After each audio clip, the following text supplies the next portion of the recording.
제 블로그에 오래된 독자분들은 아시겠지만은 제가 이제 몇 년 전만 해도 약간 저쪽 세상 얘기를 많이 했죠. 완전 돛 닦은 사람처럼. 실제로 그래요. 그쪽으로 가면 완전히 가버리면 별로 이 생에 미련이 없거든요. 현생에. 그냥 뭐 지금도 그랬어요. 지금도 이제 뭐 그냥 다 끊고 그냥 붙여서 살면 다 색즉시공 공즉시색이라고 해서 다 허상이고 그렇게 할 수도 있을 것 같아. 근데 이제 제 운은 이제 인간 세상에 나가라는 운이기 때문에 저도 어쩔 수 없이 그러다 보니까 인간 세상에 노출이 되고 그러면서 이제 나가기 위한 준비를 하고 있단 말입니다. 근데 뭐 그러다 보니까 상담도 예전에는 굉장히 좀 그런 사람들이 많이 왔는데 요새는 좀 그런 현실적인 아니 좀 뭐라 그럴까 사람이 살아가는 문제 옛날에도 마찬가지였지만 이제 요새는 조금 그래도 조건이 좀 좋은 사람들 그렇게 말하면 될 것 같아요. 뭐 연애나 뭐 이런 것들 그런 사람들이 좀 많이 오고 그러는데 그래서 이번에 상담했던 분이 좀 힘들어 하는 것도 있고 그분을 토대로 이제 제가 이거를 한번 작성을 해보려고 그래요. 이별을 준비하는 사주로 보는 이별을 준비하는 우리들의 자세 그걸 한번 해보려고 하는데 일단은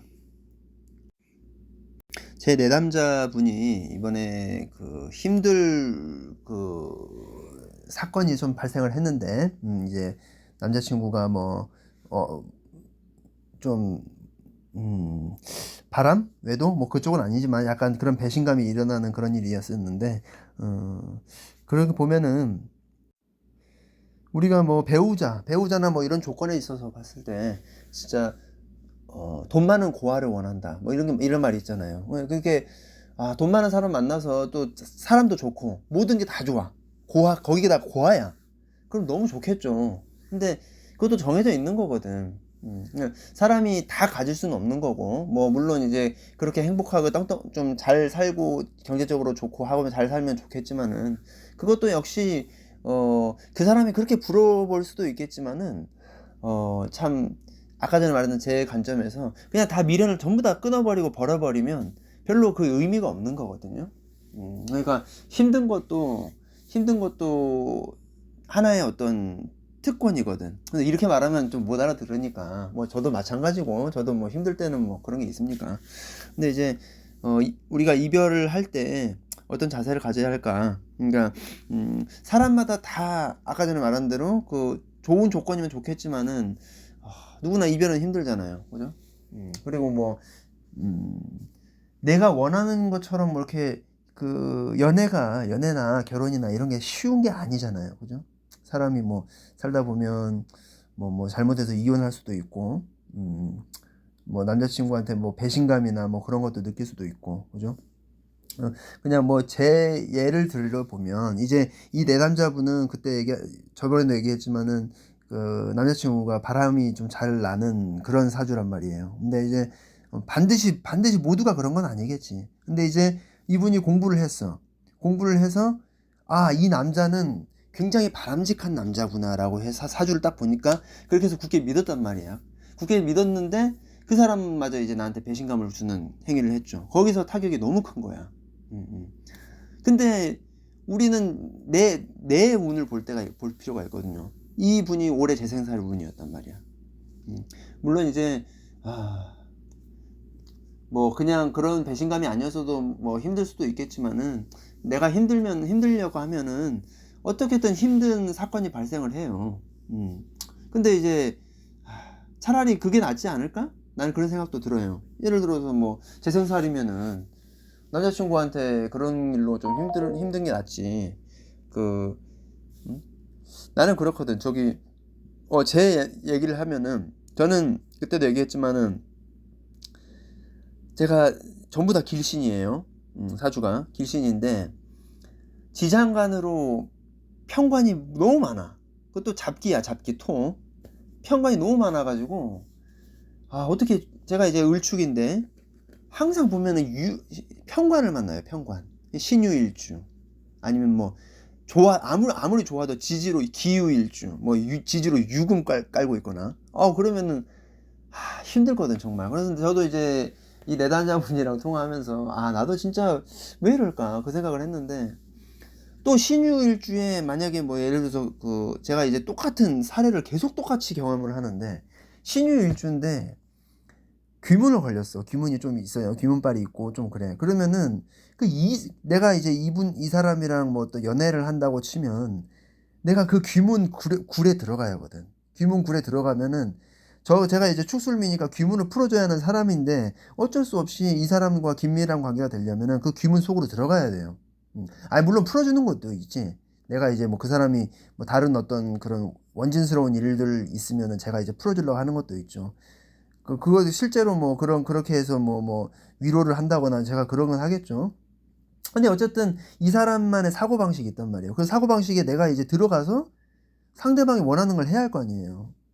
또 신유일주 뭐 이러면은 그거잖아요. 건록이니까 고집 세다고. 거기다 양인까지 겹쳐 있으면은 그게 없어요. 자기만의 세계 외에는 자기가 싫으면 싫은 거라. 근데 이제 뭐 그 사람들이 잘못된 건 아니죠. 이해하고 뭐 본인의 그 주도권을 가지고 사는 사람들이니까.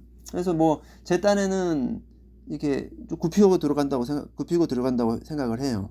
근데 이제 결국은 이제 그런 거예요. 그 애들은 너무 착하니까 그 사람들은 너무 착해. 착해서 결국은 내가 나쁜 놈이 되고 내가 평관이니까 제대로 얻어맞고 데미지 엄청 세게 얻어맞고 그렇게 끝나죠. 이게 계속 반복이 돼. 보면은 신유일주에 귀문 가진 사람들은 이게 똑같은 사례가 많이 발생하더라고요. 근데 이제 그러면서 저도 데미지가 워낙 세니까 신유면은 다른 사람도 아니고 신유 원래 신유는 제가 피해야 돼요. 피해야 돼. 근데 내가 피하려고 해도 피해질 수 있는 게 아니더라고 이게. 제가 피하려고 몇 번 해봤거든요. 근데 안 되더라고. 결국은 그냥 이게 껴가지고 완전히 그냥 그렇게 돼버리더라고. 수렁으로 빠져버리더라고요.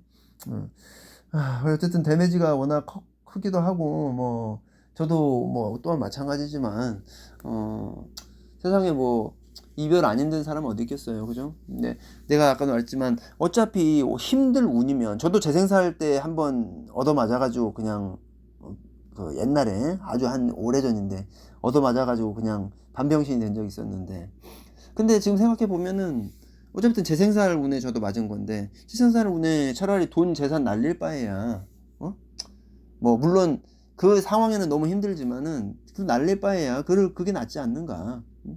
돈보다는 그냥 이별의 상처가 낫지 않아요? 차라리 몸으로 때워야지. 그렇게 생각합니다. 그리고 이분 내담자 분 같은 경우는 이제 한 달, 2달 있다가 이제 그 회복하는 운에 들어와요. 물론 이제 올해가 전반적으로 재생살이니까 힘들겠지만은 그래도 워낙 인성빨이 강해서 뭐 그거를 지금도 뭐 나름 이겨내겠지만 저는 이제 너무 극신약이고 이분은 이제 그래도 좀 강인한 사주니까 어떠세요? 힘드세요? 그랬더니 많이 힘들다고 하시더라고. 근데 2달 있다가 회복할 운이니까 근데 그러니까 회복할 수 있는 운도 정해져 있어요. 우리가 마음 먹었고 뭐 어떻게 한다고 되는 게 아니고 회복할 운이 아니면 계속 힘든 거고 어떤 사건은 무조건 일어나게 돼 있어요. 근데 그 사건에서 내가 데미지를 받지 않고 그게 어느 정도 크기고 막 그런 정해져 있는 거는 사주로 정해져 있단 말이지. 저도 보면은 옛날에 그렇게 힘들었던 애들 보면은 왜 그렇게 힘들었는지 모르겠어요. 지금 생각해 보면은 물론 내가 엄청 좋아했다라고 생각을 하겠지만은 그것도 하나의 어떻게 보면은 내 운에 흘러가는 내가 휘둘리는 하나의 현상이거든. 그렇게 생각 한번 해보시면 될 것 같고 사주를 우리가 공부하는 입장이면 관심 갖고 그렇죠. 회복할 운에는 만약에 그렇게 아무리 똑같은 그런 사람이 와도 내가 얻어맞는 운이 아니면 큰 데미지가 없어요. 뭐든 마찬가지라. 그래서 어쨌든 회복 운에는 또 회복하니까 그러면 그 안에는 또 힘들 운에 힘들어야 된다는 소리잖아요. 반대로. 그러니까 뭐 어떡하겠어요. 뭐 그 힘들 운에 뭐 친구들과 열심히 뭐 친구들한테 위로받고 열심히 108배 하고 108배 도움 됩니다. 확실히. 정말 내 몸을 주체할 수 없을 때 그때 한번 해보시면 좋다는 거. 그럼 뭐 이제 요것도 지금 제가 저 상담할 때 보면은 정말 힘든 사람 많이 오거든요. 어, 연애를 해본다는 자체를 꿈도 못 꾸는 사람도 있어요, 정말로. 뭐, 아픈 것들, 뭐, 건강상의 이유로.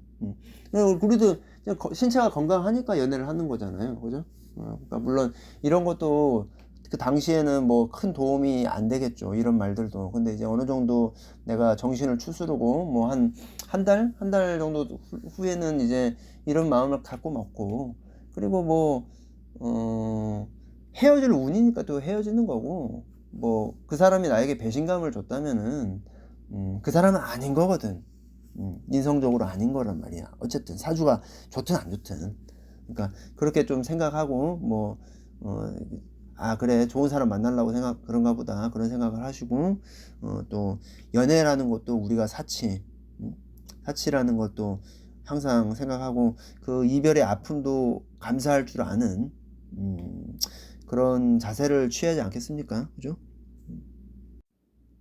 아파서 그 연애라는 건 꿈도 못 꾸고 모태솔로인 그 내담자분들 보면은 정말 좀 안 됐거든요.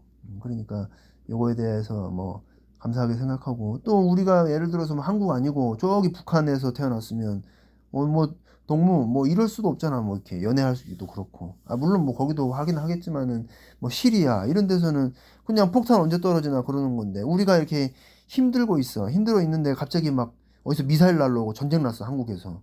그러면은 막 그런 거 없잖아요. 무조건 일단 튀고 봐야지. 피난길 떠나야 할 거 아니에요. 전쟁 나면은 아무것도 아니거든. 그냥 우리가 이 힘든 것도 뭐 하나의 어떤 특권이라고 생각하고, 그렇게 잘 이겨 나갔으면 좋겠습니다. 뭐 요약하면은 뭐 힘들 운엔 힘들자. 그리고 회복할 운이 들어와야 회복이 되니까 그때까지 열심히 108배 하자. 그리고 뭐 사람마다 다 그런 핸디캡이 있고, 꼭 연애 아니래도 연애는 괜찮은데 꼭 다른 일로 힘든 사람이 있잖아요. 그죠? 그러니까 우리는 완전 완벽한 무결한 사주는 없어요. 뭐 조상공덕으로 좀 잘 되는 사람도 있긴 하겠지만은, 내가 꼭 연애는 괜찮아도 다른 면에서 굉장히 힘든 사람도 있고, 누구나 마찬가지란 말이에요. 그런 것만이라도 뭐 정말 좀 약간 뭐라 그래야 돼, 원진 귀문을 2개 달고 태어나가지고 막 약간 정신적으로 굉장히 힘들어하는 사람이 있어요. 그냥 아무 사건의 계기 없이. 그런 사람들도 참 본인이 그렇게 태어나고 싶어서 태어난 것도 아니잖아. 사람마다 참 그런 핸디캡들이 많이 있어요. 그러니까 또 이거 사치라고 또 생각을 하고, 그래도 대한민국에서 태어나서 연애도 하고 하는 것도 참 감사하고 특권이니까, 그 이별의 아픔 또한 내가 하늘이 나에게 주신 특권이다, 그렇게 생각하고 좀 마음을 잘 추스렸으면 좋겠습니다. 사주적으로 그렇게 이별을 바라보고 좀 더 성숙하게 스탠스를 취해야겠죠. 그죠?